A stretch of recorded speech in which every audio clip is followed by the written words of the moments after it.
A Rádio Educadora passa a apresentar Bíblia no Rádio, com o Padre Flávio Collins, o seu estudo bíblico diário sobre a Palavra de Deus, os autores, as principais mensagens, os personagens, a espiritualidade, as curiosidades e muito mais. Bíblia no Rádio, a partir de agora, na Educadora. Saudação, querido amigo ouvinte da Rádio Educadora. Estamos começando mais um programa Bíblia no Rádio, aqui pela 560 AM. Eu sou o Padre Guto Feitosa. Seja muito bem-vindo, muito bem-vinda.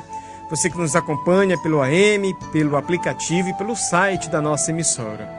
O Bíblia no Rádio é seu estudo bíblico diário aqui na emissora do Povo de Deus, Rádio Educadora, emissora da Arquidiocese Católica, administração do Santuário São José de Ribamar. Você participa do Bíblia no Rádio pelo nosso WhatsApp 987572140, 987572140, mensagem de texto, e aí no final do programa a gente vai atender suas questões, ler suas mensagens. Na linha, nosso assessor, o Padre Flávio Collins, reitor do Santuário Nossa Senhora de Nazaré, professor de Bíblia na Faculdade Católica IESMA. Saudações, Padre Flávio, bem-vindo. Olá, Padre Guto, obrigado pela acolhida, saudações aos nossos ouvintes do Bíblia no Rádio. Maravilha, mais uma vez, começando o nosso programa, Padre Flávio, e continuando o nosso estudo. A gente está ali no meio do livro dos Reis, começando a saga do profeta Elias, mas eu devolvo a palavra para o senhor, fazer aquela revisão básica e nos apresentar a temática para hoje. Muito bem, nós estamos, como você disse, tratando do bloco que nós chamamos Livro dos Reis. Nós estamos tratando como bloco, dividido em 3 partes. A primeira dedicada ao reino de Salomão, a segunda é a história paralela dos 2 reinos, Reino do Sul, ou Judá, Reino do Norte, ou Israel, até a destruição de Samaria. Nós estamos aí nesse segundo bloco. E o terceiro bloco vai, então, depois da destruição de Samaria, nós temos somente o reino de Judá, porque o reino do norte foi destruído, até a destruição também do reino de Judá, acontecimento narrado no último capítulo do livro dos Reis, no capítulo 25. Dentro desse segundo bloco, nós temos, então, uma espécie de bloco à parte, né, um trecho, uma unidade, né, de texto, diria, dedicada ao ciclo de Elias, profeta Elias, e em seguida ao ciclo do profeta Eliseu, que é discípulo de Elias. A expressão bíblica bonita, né, que ele recebeu uma porção do espírito de Elias. Aí eu já faço uma observação, que não falei antes, que não é que o profeta Elias passe, eu diria, que não é ele que, digamos assim, vamos dizer, elege como profeta Eliseu, absolutamente, né? É Deus que comunica, né? O profeta é Deus que escolhe. Então não se tem profeta, diria, por família, por tradição, né? Vamos dizer que um filho de profeta será um profeta. Não, a menos que Deus o queira, né? Então, para dizer isso, que quando Elias parte, né, arrebatado, essa expressão bíblica, Eliseu, então, vai ser instituído profeta, né? Mas é por Deus. De qualquer modo, essa porção do espírito de Elias vem a dizer que Eliseu, de algum modo, era um discípulo de Elias, né, certamente, e ele vai continuar a missão de Elias, que é aquela da defesa do verdadeiro Deus, o Deus Adonai, Deus Yahvé. E nós estávamos tratando, então, no encontro passado, sobre exatamente o ciclo de Elias, descrevendo mais ou menos os acontecimentos mais importantes, dizendo que esse ciclo de Elias e Eliseu não é de todo assim uniforme. Na verdade, esse ciclo recolhe vários acontecimentos, né, independentes da vida tanto de Elias quanto de Eliseu, e são colocados ali juntos, em uma ordem precisa, né? Sobretudo de Eliseu, a gente tem uma série de milagres, né? Ele é chamado Homem de Deus, e se mostra por meio dele o poder de Deus. O poder tanto para o bem quanto para o mal. Tem inclusive um episódio, Padre Guto, que a gente sorri, mas não é para sorrir, não. Eu digo sorrir porque parece engraçado, mas o desfecho é triste. Que 2 rapazes, Eliseu ia caminhando, ia subindo numa estrada, e 2 rapazes começaram a zombar dele, né? Eliseu era baixo e gordo e careca. Então os rapazes começaram a dizer, sobe careca, sobe careca.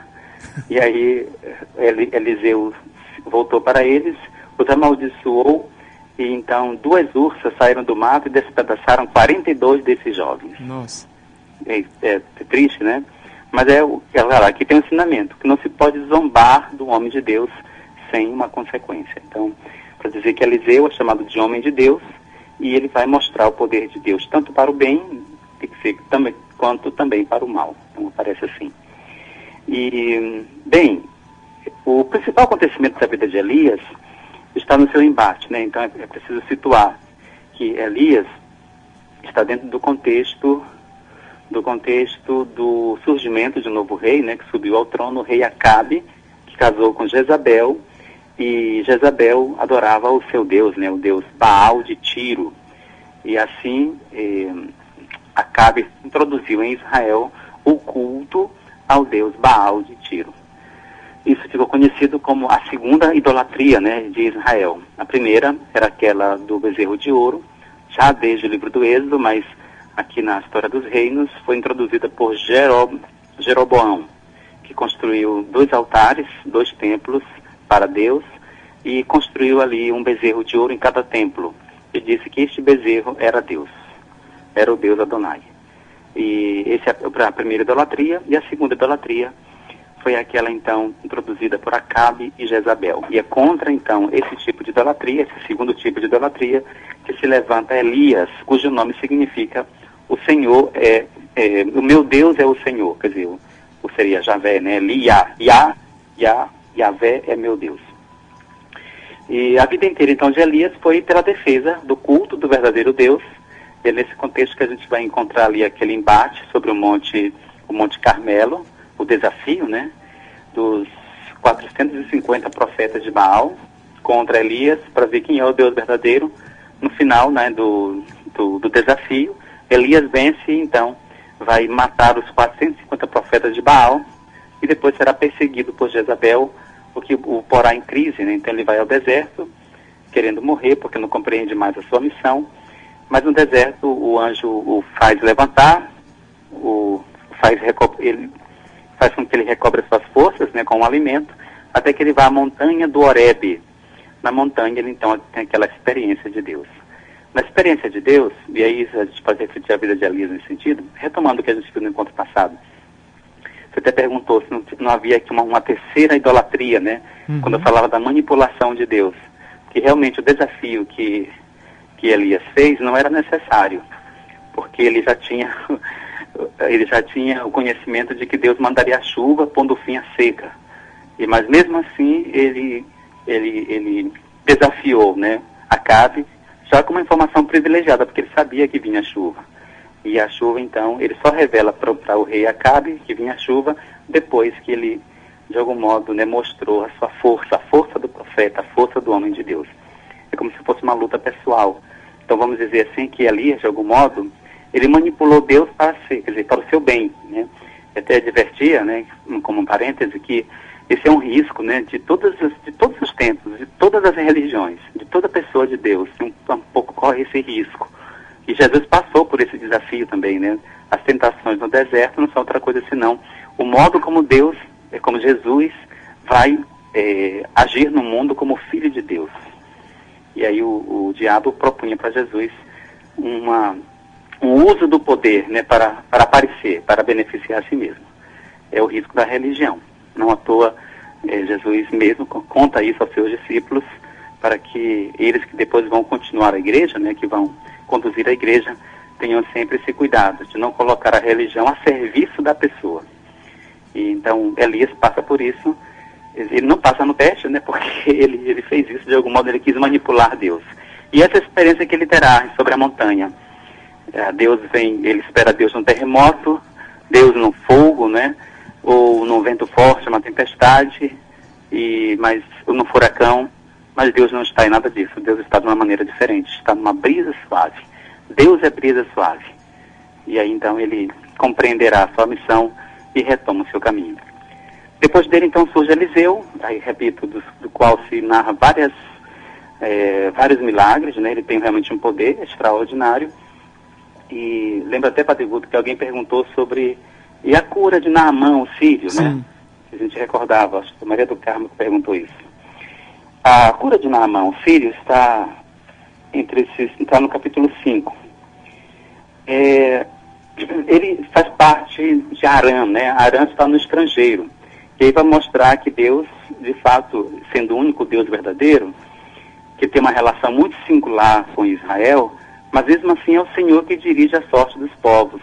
Então ele vai fazer um benefício em favor de um estrangeiro. Já havia acontecido também com Elias, quando Deus manda Elias para a casa da viúva, que era uma estrangeira, a viúva de Sarepta. Então havia muitas viúvas em Israel, vai dizer Jesus, interpretando esse acontecimento. Mas Elias foi para longe, né, para a região pagã, para curar aquela viúva. Da mesma forma, também aqui, o capítulo 5 mostra Eliseu agindo em favor de um estrangeiro, uma espécie de chefe do exército de Arã, né? Então, Naamã. O caso aqui de Naamã, veja que é diferente, Padre Guto, de outros casos de lepra. Ele é chamado leproso, mas ele não é afastado do convívio social, o que mostra certamente que não é uma lepra no sentido tradicional, conforme tinha lá na jurisdição do livro do Levítico, que uma tal pessoa deveria afastar-se, ficar fora do convívio social, vivia afastado, longe da cidade, e gritar, né, caso alguém se aproximasse.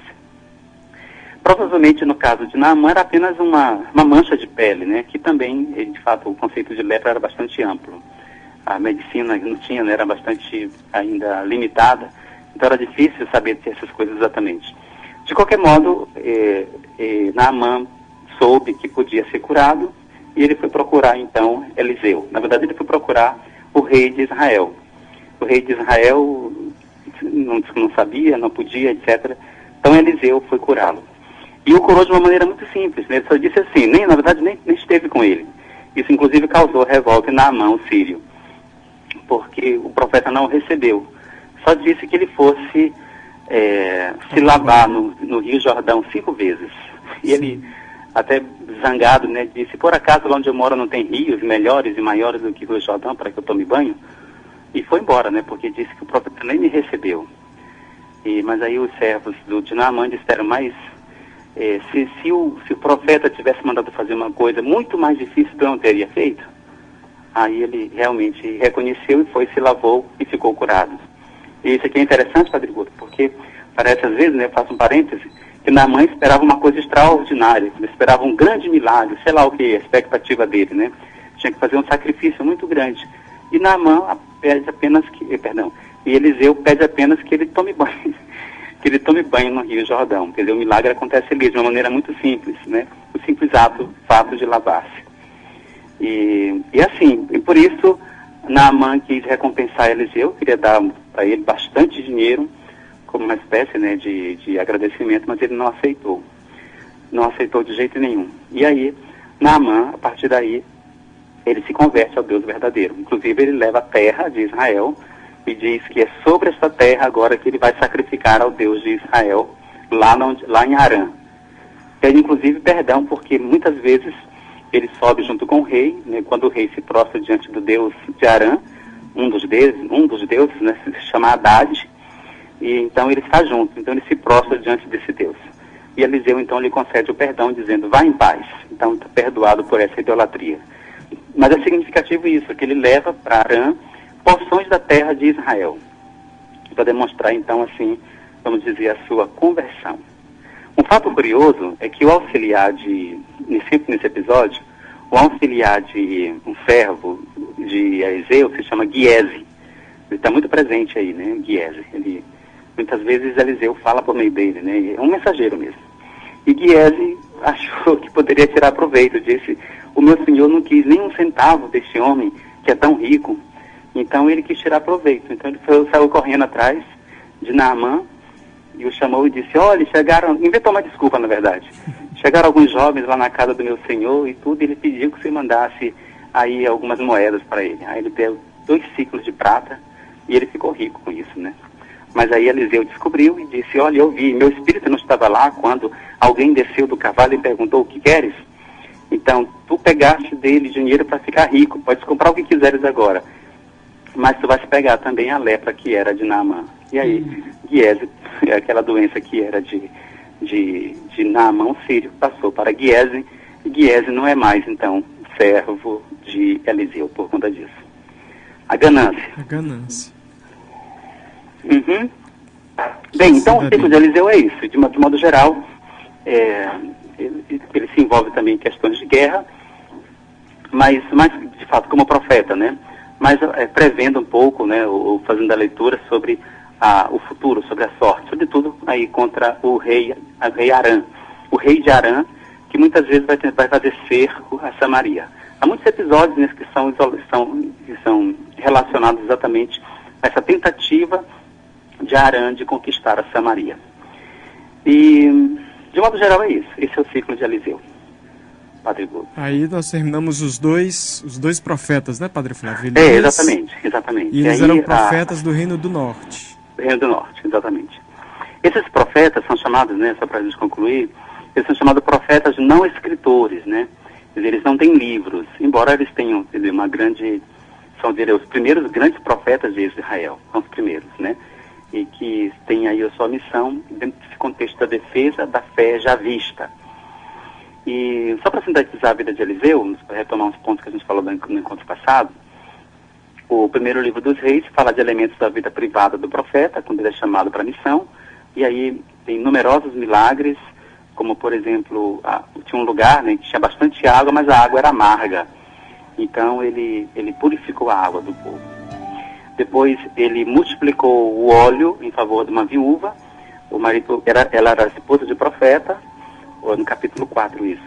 O profeta morreu e aí parece que ele tinha dívidas. Então o credor veio lá e ia levar os filhos dela como escravos. Então ele multiplicou o óleo que a viúva tinha e com esse óleo ela pôde vender e pagar a sua dívida. Tem também o caso de uma panela envenenada, que eles, na verdade, envenenada assim, é causar uma grande diarreia nas pessoas, né? E aí ele fez lá impôs as mãos lá sobre a panela e ela, pronto, perdeu o veneno. Muito famoso também no episódio de Eliseu, no capítulo 4, a Sunamita, quer dizer, Sunamita porque morava em Sunã. Era uma mulher rica que não tinha filhos, casada com um homem idoso, e aí que ela acolheu o profeta. Inclusive, como ele passava lá todos os anos, ela mandou fazer um quarto para ele, na sua casa, para acolhê-lo bem. Então, onde ele pudesse também repousar. Em retribuição, Eliseu disse que ela teria um filho no ano seguinte, quando ele passasse lá, naquela época. E realmente ela teve um filho. Esse filho, depois que cresceu, ele morreu, e a Sunamita, então, levou este filho para o quarto onde hospedava Eliseu, acreditando, né, que aquele que fez com que ela pudesse gerar, também podia ressuscitar o seu filho. Mas só o fato de colocá-lo na cama não foi suficiente. Então ela foi atrás dele, e nesse contexto ele manda Giese com um bastão e colocou o bastão sobre a cama. Dá um pouco a impressão de que fosse um bastão mágico, né? Mas aí o contexto esclarece que não se trata de magia. Quer dizer, embora o bastão pudesse representar realmente uma atividade do profeta, somente com a oração e com a presença do profeta é que realmente o menino depois ressuscitou. Por isso que Eliseu, ele mesmo foi onde estava o menino, fez um rito, né, bastante particular. Ele deitou-se sobre o menino, aquecendo o corpo do menino com o calor do seu corpo. Ele soprou na boca do menino e o menino recuperou a vida. Esse gesto tem muito a ver com o capítulo com o livro do Gênesis, quando Deus insufla nas narinas o hálito divino, né, e faz viver. Do mesmo modo aqui o homem de Deus, o profeta, vai soprar, né, na boca da criança e ela vai recuperar a vida. Na Bíblia, Padre Flávio, na Bíblia a vida está muito ligada com o hálito, né, com o sopro. É isso mesmo, exatamente. É o símbolo da vida, exatamente. Respirar. Que para nós também é, né? Quer dizer, quando a pessoa morre, ela diz, a pessoa deu o último suspiro. Pronto, perdeu. Não tem mais o ar da vida foi-se. Verdade. É isso. Então nós temos esse episódio também bastante interessante, né, na vida de Eliseu, que ele ressuscita uma criança. Então, Eliseu, você vai ver que muitos dos milagres de Jesus tem muito a ver, né, com esses milagres de Eliseu, muito parecidos. A multiplicação dos pães, com uma diferença, né? Eliseu multiplica 20 pães para 100 pessoas. Jesus vai multiplicar 5 pães, 2 peixes aí para 5.000 pessoas. Mas tem, de algum modo aí, uma imagem, né, já de Jesus em Eliseu. Certo. E o que Pronto. Sim. Então, de um modo geral, uma coisa que eu não falei, que são aspectos mais políticos, é que essa segunda parte do reino, da história sincrônica dos dois reinos, eles podem ser divididos assim em 3 momentos, de um modo geral, né? É um momento que é um período de luta entre os dois reinos, né? Essa luta, depois tem um período de paz. Só para dizer a data aqui, eu sei que é mais difícil guardar, mas o período de luta vai de 931 a 874. Uhum. É um período que dura de Jeroboão até Anri, que é o 6º rei de Israel. E aí, quer dizer, os dois reinos, né, lutam entre si. Depois tem um período de paz, que vai de 874 até 841. E isso foi possível graças ao bom relacionamento do rei Anri, de Israel, e os dois reis de Judá, que são Asa e Josafate. Então, eles inclusive até cooperam, né, na luta contra um inimigo comum. Isso a gente encontra também no ciclo de Eliseu. Judá e Israel vão lutar, né, contra Arã. E esse período aqui de paz, ele é caracterizado também pelo sincretismo religioso que invade o Reino do Norte. Sim. E começa exatamente com Acabe, a gente falou assim no encontro passado, né? E aí, do lado do Deus de Israel, que é o Senhor, nós temos também Baal, que é o rei dos Sidônios, rei de Tiro, dos Sidônios. E depois nós temos de novo um período de luta, que vai exatamente de 841 até 722. E começa exatamente ali no período de Eliseu, com a tomada do poder de Israel por Jeú, e aí que funda uma nova dinastia, que vai durar mais ou menos quase um século. E o período de luta entre os dois reinos termina com a queda de Samaria, que acontece no ano de 722 por parte do exército assírio, que foi conduzido por Salmanassar V e depois por Sargon II, rei da Síria. E nesse período, aí é importante citar, né, 2 profetas exerceram a sua missão neste grave momento histórico, que são os profetas Amós e Oséias. Mas aí a história deles a gente vai ver quando estudar o bloco, né, do livro dos profetas. Certo. Então, de um modo geral, né, durante a sua história de quase 210 anos, o Reino do Norte teve 19 reis pertencentes a 9 dinastias diferentes. Essa é uma visão, né, um pouco geral. 210 anos de existência, 19 reis pertencentes a 9 dinastias. A partir do julgamento religioso, nenhum deles prestou. Quer dizer, todos fizeram o que era mal aos olhos do Senhor, imitando Jeroboão. O primeiro foi Jeroboão. E todos os outros, então, imitaram a sua conduta. Ele só foi superado por Acabe, né, que justamente trouxe um novo tipo de adoração, um novo tipo de idolatria, que é o abandono do Deus verdadeiro para seguir a outro Deus. A primeira idolatria, eu repito, era aquela da manipulação de Deus, é dizer que Deus é isto. Então, enquadrar Deus dentro de uma ideia, de uma concepção, e agir, claro, a partir dessa concepção. Muito bem. Padre Flávio, antes do senhor comentar também, talvez, o Reino do Sul, só para entender, esses 2 reinos, quando se dividem, eles brigam tanto entre si, como com povos estrangeiros. Exatamente. Tem guerra tanto interna como externa também. Exatamente. A gente, é sempre nesse contexto, né? Aí é interessante, você chama atenção para isso, que esses povos estrangeiros, vejam bem, quando Deus é o Senhor da história, né? Esse é um princípio que está por trás de tudo isso. Isso faz a gente compreender porque, né, depois que Deus usa a Babilônia para punir Israel. Então, isso faz parte da punição de Deus. Uhum. Essas guerras, né? Essas guerras com povos que são vizinhos. E eles são instrumentos, veja bem essa expressão, esses povos são instrumentos da ira divina, da punição divina. Quer dizer, Deus vai usá-los nesse sentido para dar uma lição a Israel, para corrigir Israel. E há também guerras internas, a gente viu isso inclusive acerca de Salomão, né? Quer dizer, há problemas que são internos, também estes suscitados por Deus, e sobretudo com o caso aqui de Jeroboão, né? Que quando Deus elege Jeroboão para conduzir ali 10 tribos, de algum modo para internamente mostrar, quer dizer, trazer também uma punição por algum pecado cometido. É isso. Você vai fazer chamar intervalo ou a gente passa direto? A gente vai fazer um intervalo, tomar uma aguinha, o ouvinte se organizar um pouquinho. A terceira parte exatamente do nosso bloco do Livro dos Reis. Ótimo. Pois tá bom. A gente volta continuando Bíblia no Rádio. A Rádio Educadora está apresentando Bíblia no Rádio, com o Padre Flávio Collins. A gente continua o programa então, aqui o Bíblia no Rádio com o Padre Flávio Collins. Agora a gente vai para a última sessão, o último bloco do conjunto do Livro dos Reis. Padre Flávio. Muito bem, muito bem. Então, o Reino do Norte termina em 722 com a invasão da Síria. Está falando mesmo aqui, isso é uma coisa histórica, viu? Realmente o Império Assírio, no seu processo de expansão, invade, destrói Samaria e incorpora Samaria ao seu território. Isso aqui depois vai trazer muitas questões, né, religiosas para Israel. Muitos conflitos que a gente encontra depois, né, na Bíblia vem daqui.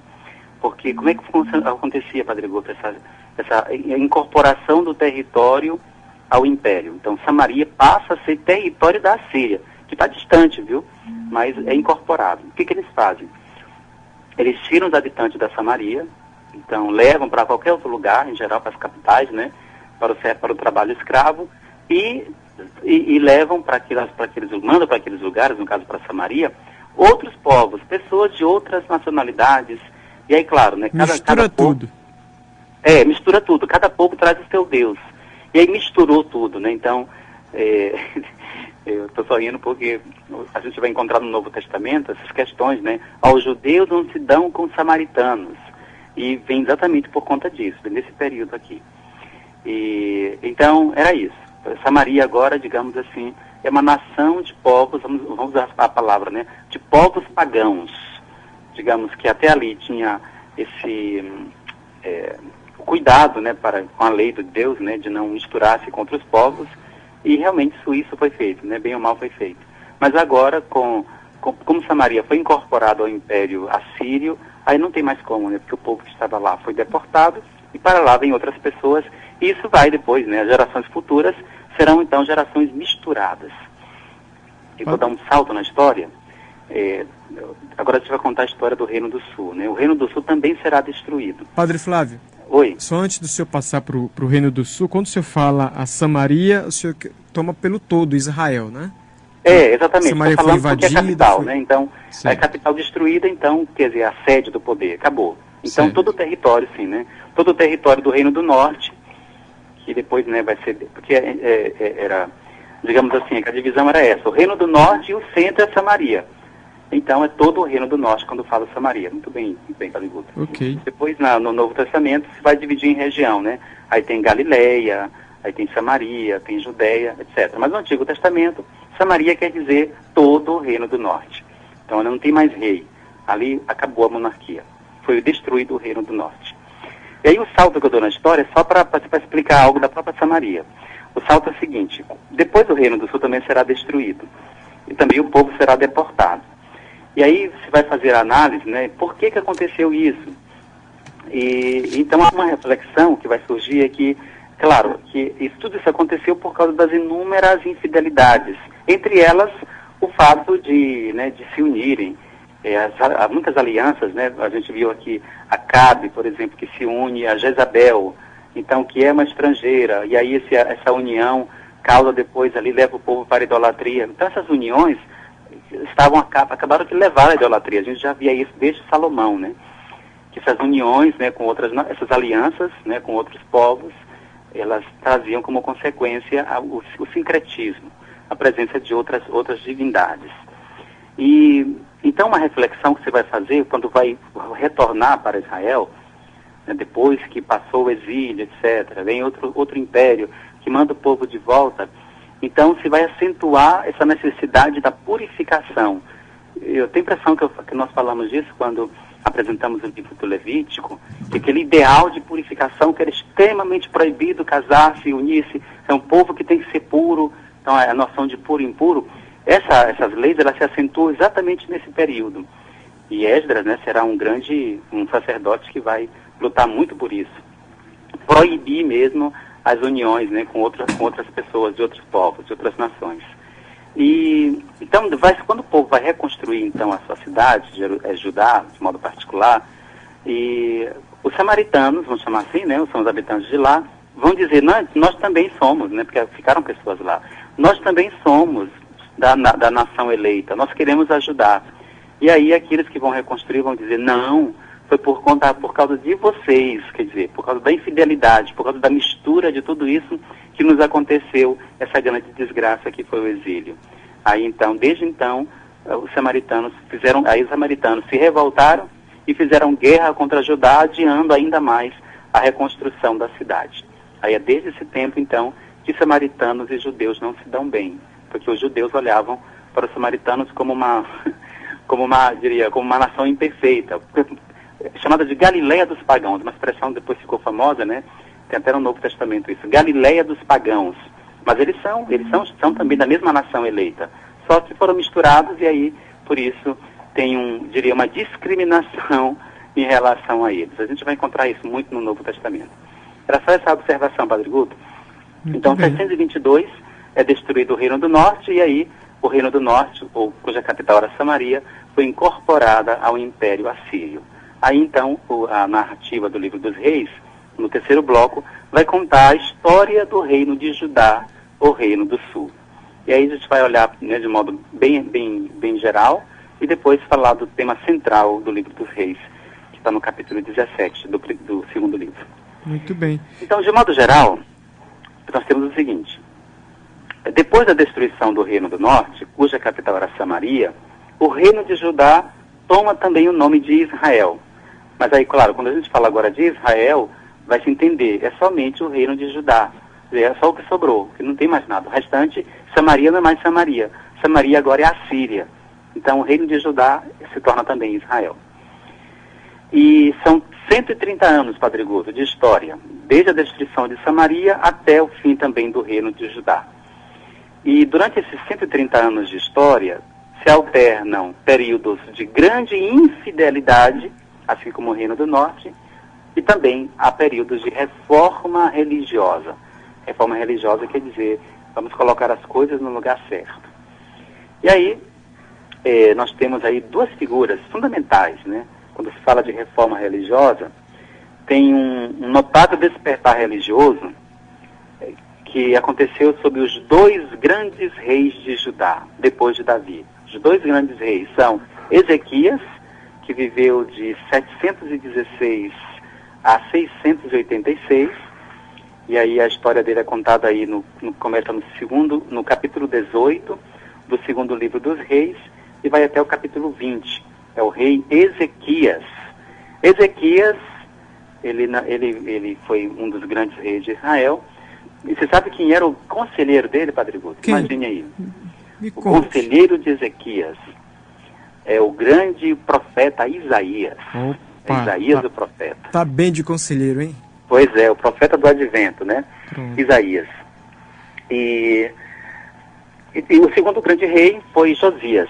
Então, Ezequias, que teve Isaías como conselheiro, e também Josias. Josias viveu de 640, é bem depois, viu, de Ezequias, tem bastante reis entre eles. 640 e 609. E, claro, nesse período, né, período de Josias, também tem grandes profetas. Nenhum tanto famoso quanto Isaías. A história de Josias é contada no segundo livro dos reis, o capítulo 22 e o capítulo 23. O louvor destes dois reis é expresso no livro do Eclesiástico. Nós já mencionamos várias vezes, né, que o livro do Eclesiástico, que é um livro que só tem na Bíblia Católica, no final, na última parte, ele faz o elogio dos pais. E aí a gente recordava, né, que eles vão olhar para a história e resgatar a memória, né, os feitos dos antepassados. E aí tem um lugar reservado ali para esses dois reis, Ezequias e Josias. O elogio feito a Ezequias está no capítulo 48 e o de Josias está no capítulo 49. De Ezequias se elogia em primeiro lugar os seus méritos em favor do reino e a sua piedade exemplar. Ele fez muitas coisas boas, viu, politicamente. Basta ler ali o contexto, que ele inclusive fez canais, né, para levar água aos lugares distantes. Foi um rei muito, um grande administrador mesmo. E além disso, claro, né, além de um bom homem da administração pública, ele é também um homem de grande piedade popular, quer dizer, grande piedade, não popular, mas de uma piedade exemplar, quer dizer, um homem fiel, um rei fiel que vai levar também o povo à fidelidade a Deus. De Josias, o livro do Eclesiástico recorda a grande reforma religiosa com a qual ele arrancou os sinais abomináveis de Israel. Josias, acho que vou falar um pouquinho mais adiante, Josias, ele foi no templo dele que foi descoberto no templo um livro muito importante chamado Livro do Deuteronômio. Ele leu este livro, Deuteronômio, e aí a partir desse livro ele fez a grande reforma religiosa. Ele destruiu todos os lugares altos que haviam em Israel. Lugares altos quer dizer lugar de adoração. Lugar de adoração para as outras divindades. Então ele destruiu todos os lugares altos, ficando somente, né, Jerusalém como lugar de adoração. Josias, a partir do livro do Deuteronômio. Essa reforma que ele fez aconteceu no ano 622 e é narrada nos capítulos 22 e os capítulos 23 do livro dos reis. Está contado ali, viu? Inclusive a descoberta, né, deste livro, o livro da lei, que é o Deuteronômio, descoberta no templo, e a partir desse livro ele faz a reforma. Agora, entre Ezequias e Josias se situa um período difícil, né, obscuro, de idolatria por obra do rei Manassés, dos reis, né, Manassés e Amon. Está na sequência, viu? Pegando a sequência da Bíblia mesmo, você tem aí Ezequias, depois tem Manassés, depois Amon e depois Josias. Agora, os benefícios da reforma de Josias, porém, infelizmente, duraram pouco, porque ele teve uma morte prematura. E ele foi morto numa montanha de Megido, numa batalha contra o faraó Necal, que tinha invadido o seu território. E inclusive essa batalha, Padre Guto, eu já mencionei antes, eu repito aqui, na montanha de Megido, o rei Josias, né, que fez essa reforma religiosa, que foi morto prematuramente nessa batalha contra Necal, né, faraó Necal. E se projetou a partir daí, sobretudo a literatura apocalíptica, vai projetar, né, para o futuro uma nova batalha nessa mesma montanha.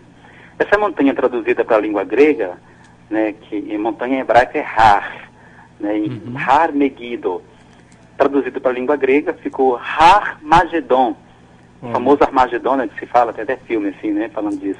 Quer dizer, uma batalha final, uma batalha escatológica em que Deus com os seus anjos vai combater o diabo e os seus anjos. E Deus vencerá, é claro.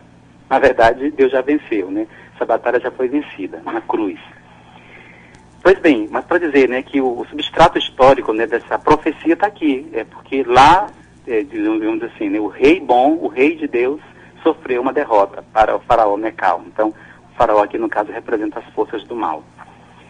E depois da morte de Josias, os que o sucederam levaram a nação à ruína. Aí não temos mais nenhum, né, depois dele que tenha feito o bem. Aí, ao mesmo tempo, né, quer dizer, olhando para a história paralela, Nínive era a capital da Síria. Então, estamos aqui ainda no Império Assírio. Mas em 612, a Nínive, capital da Síria, foi destruída por obra do Império Babilônico. E aí, o famoso rei Nabucodonosor, que viveu de 604 a 562. Ele foi fundador, né, do novo Império Babilônico. E ele substitui, claro, o Império Assírio. E aí, o reino de Judá, nesse período, sofre 3 invasões, já aqui por obra dos babilônios. Veja bem, né, que Samaria fazia parte do Império Assírio. Então, os babilônios vão derrotar o Império Assírio e vão tomar posse de tudo que pertencia ao Império. Só que Judá resistia, né? Judá não pertencia ao Império Assírio, que oferecia resistência. Mas agora não vai conseguir resistir ao assédio dos babilônios. Então tem 3 invasões, viu, Judá? Em 605, durante o reino de Joaquim, em 598, com a deportação em Babilônia do rei Joaquim, e em 587, a última e definitiva, né, deportação, e aí estamos com o rei Sedecias, que era rei de Judá. Sedecias, que Nabucodonosor tinha deixado sobre o trono, no lugar do rei Joaquim, promove uma forte revolta contra a Babilônia. E essa revolta foi desaconselhada por outro grande profeta, que certamente o leitor já sabe. Quem é outro grande profeta depois de Isaías? Jeremias. Então Jeremias vive nesse período, que é o período do exílio. E no livro de Jeremias mesmo, nos capítulos 27 e 28, narra um pouco, né, esse conselho, as tratativas aí. Então o rei de Judá se revolta contra a Babilônia e, obviamente, promove aí uma briga. A consequência disso é um êxito fatal, quer dizer, a Babilônia vem, destrói tudo e leva todo mundo embora. Acaba com tudo.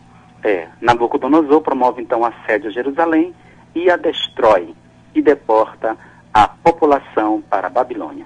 Isso está narrado no segundo livro dos Reis, capítulo 25, 1 a 21, nos detalhes, viu, Padre Guto? Nos detalhes mesmo.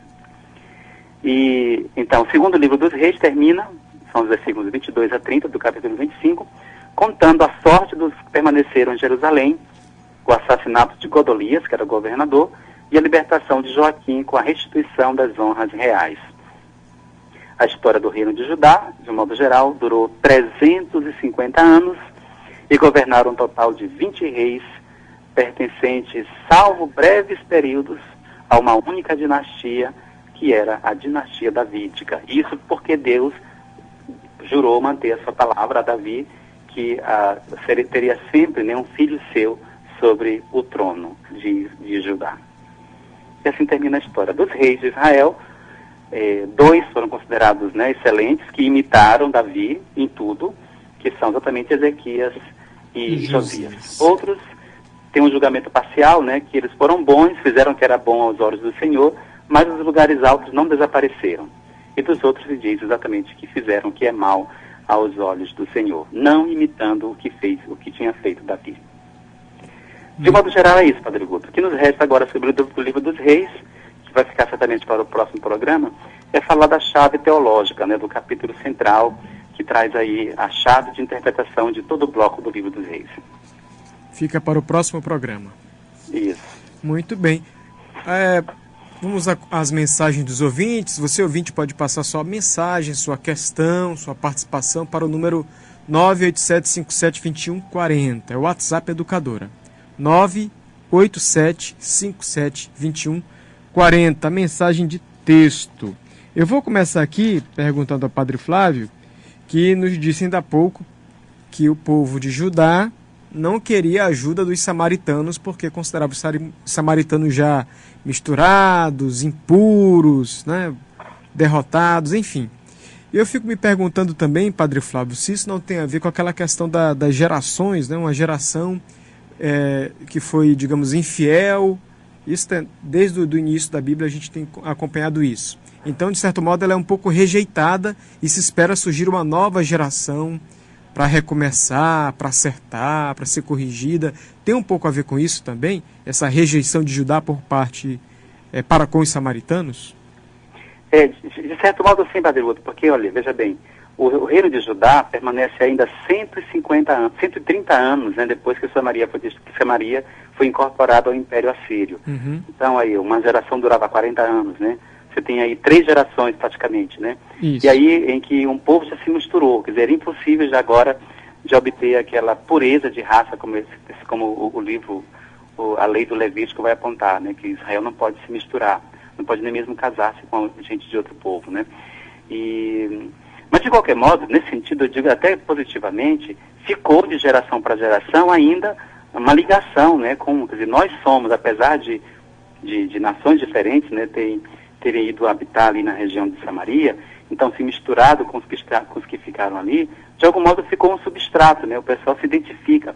São 3 gerações passadas, mas ainda assim, ainda tem um substrato. Então, nós somos da nação de Israel. Agora, é claro, somos da nação de Israel, que incorporou na sua cultura muitos elementos que vêm de outras culturas. Então, a palavra exata é exatamente essa, né? É um povo misturado, de uma religião bastante sincrética. E foi esse elemento fundamentalmente, que fez com que os judeus, né, que vão voltar e vão dizer, para que a gente possa sobreviver, a gente tem que se purificar. Será a reforma, quando fala de reforma religiosa, é um pouco isso. A reforma que Josias fez foi exatamente isso. Olha, todos os elementos que não são elementos do culto verdadeiro estão fora. Então, joguem fora o sincretismo. Isso ainda hoje é presente, Padre Guto, você sabe disso. Sim. E a reforma, depois, Esdras fará uma reforma religiosa também a partir desse mesmo preceito. E ele será muito duro, né? Gente que tinha, inclusive, a questão é essa, gente que tinha se casado, quer dizer, que casa por amor, né? Normalmente é assim. E aí ele dizia, não, quem casou-se com um estrangeiro tem que abandonar. O marido tem que abandonar a esposa, tem que mandar embora. A esposa tem que abandonar o marido. Foi uma questão muito difícil, muito dura, porque é uma vida já, né, que se consolidou ali, tem uma história consolidada. Então, tinha elementos ali que, embora tivesse esse ideal de purificação, mas era impossível na prática, porque quem é que vai mandar embora a sua família? Marido e filhos, esposa e filhos, por conta de uma lei, né? Então, isso realmente tem bastante presença ali. Então, tem esse elemento que você fala, né? Das gerações que vão perdendo, mas essa perda, nesse caso aqui, foi natural porque o povo se misturou mesmo. Era a vida, era isso ou não era. Muito bem. Eu queria que você explicasse também uma vez mais, o senhor falou da questão do Armagedon, uma explicação sobre isso, relacionada à morte prematura do rei Josias. Eu queria que você retomasse esse ponto, por favor, para o ouvinte entender ainda melhor. Muito bem. Então, Josias, que é o rei que faz a reforma religiosa, né, o rei bom depois de Ezequias, os dois formam os dois reis bons, junto com Davi, o terceiro, né, o primeiro no caso. E não me lembro exatamente a idade dele, mas acho que ele tinha 20 e poucos anos, viu, Padre Guto? Que ele começou a reinar muito cedo. Ele foi eleito rei bastante menino ainda. E então ele ainda muito, quer dizer, ainda não na idade madura, digamos assim, ele foi lutar. O faraó Necal também, né? O Egito tentava invadir o território. A gente sempre lê a história do livro de Israel no meio desses três grandes impérios, né? O Império Egípcio, o Império Assírio e o Império Babilônico. Então, o Império Assírio estava forte, mas começava a se enfraquecer, então surgia nas extremidades o Império Babilônico de um lado e o Império Egípcio do outro. Muitos reis de Israel, inclusive Faraó, de Judá no caso, né, vão tentar fazer aliança com o Egito contra a Babilônia, ou vice-versa. Então, o rei Josias foi defender então seu território contra a invasão do Império Egípcio, o faraó Necal, e lá na montanha de Meguido, se chama assim, né, montanha de Meguido, teve uma batalha, e nessa batalha ele foi morto. Quer dizer, o rei bom foi morto.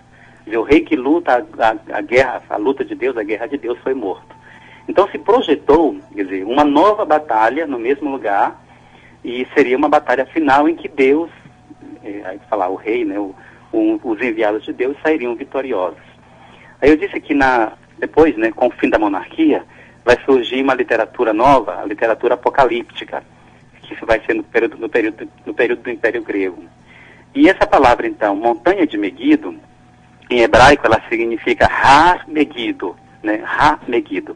Essa expressão Har Meguido, traduzida para a língua grega, deu a palavra que nós conhecemos como Armagedon. Se a gente for olhar na língua grega a palavra Armagedon, é isso mesmo, né? Ela se escreve com H, né? Har, né, de montanha, Megiddo. Então, daí da expressão em português, Armagedon. Então, o Armagedon passou a ser, então, é o lugar de uma batalha final em que Deus vai combater Satanás e seus seguidores, os seus espíritos. Isso, né, então, seria uma batalha final, no final mesmo, seria uma coisa para o final dos tempos. O final dos tempos, então, vai iniciar, digamos assim, com essa batalha em que Deus derrota o mal definitivamente. Então, isso é uma projeção, né, dessa derrota que teve Josias ali na montanha de Meguido para o faraó Necal. Muito bem. É uma questão aqui do WhatsApp Educadora, a Maria José, da comunidade Santo Antônio de Pádua, paróquia São Cristóvão, escreve: saudações, Padre Flávio e Padre Guto, a bênção, Deus abençoe. Essa parte histórica da divisão dos reinos com seus reis é muito interessante, mas para mim se apresentou difícil. Quer dizer, a Maria José está dizendo aqui que foi difícil para ela compreender um pouco essa divisão dos reinos e os reis de cada reino, Padre Flávio. Não, realmente, ela tem razão. Não é fácil, porque a gente está realmente a leitura dos históricos, ela exige uma leitura mesmo, né? Então, uma leitura ali é quase pontual, né? De parte por parte, para a gente compreender a narrativa. E a gente está falando de blocos mais gerais, né? Mas eu acredito que no próximo programa, que eu acho que o tempo já estourou, né? No próximo programa eu posso tentar sintetizar, né, de novo, de um modo talvez mais claro. Mas realmente ela tem razão. A parte histórica, ela requer, sobretudo, uma leitura pessoal. Aqui, se a gente fosse, só para ter uma ideia, no IESMA, a gente estuda essa parte em 60 horas. Quer dizer, então, é praticamente aí 30 dias, né, de estudo. Uma disciplina só sobre toda. os históricos. Verdade. Então, Maria José, olha, o Padre Flávio já disse, próximo programa vai fazer uma espécie de revisão sobre essa parte dos reinos, a divisão dos reinos com seus reis. Então não perde o próximo programa aqui no Bíblia no Rádio. Padre Flávio, a gente vai terminando, pedindo a sua bênção até chegar ao nosso próximo programa. Muito bem, que o Senhor nesse dia nos abençoe e nos guarde sempre de todos os perigos, de todos os males. Ele que é Pai, Filho e Espírito Santo. Amém. Muito obrigado, Padre Flávio. Que Deus abençoe a nós e até o próximo programa. Até. Um abraço. Tá aí Padre Flávio Collins, reitor do Santuário de Nazaré no Quataque, professor de Bíblia na Faculdade Católica IESMA, aqui com a gente no Bíblia no Rádio. Voltamos no próximo programa com mais estudo bíblico aqui na emissora do Povo de Deus. Obrigado pela companhia, pela participação. Espero que você esteja gostando. É o Bíblia no Rádio, na emissora do Povo de Deus. Educadora é da Igreja, é do Maranhão. A Rádio Educadora do Maranhão apresentou Bíblia no Rádio, com o Padre Flávio Collins.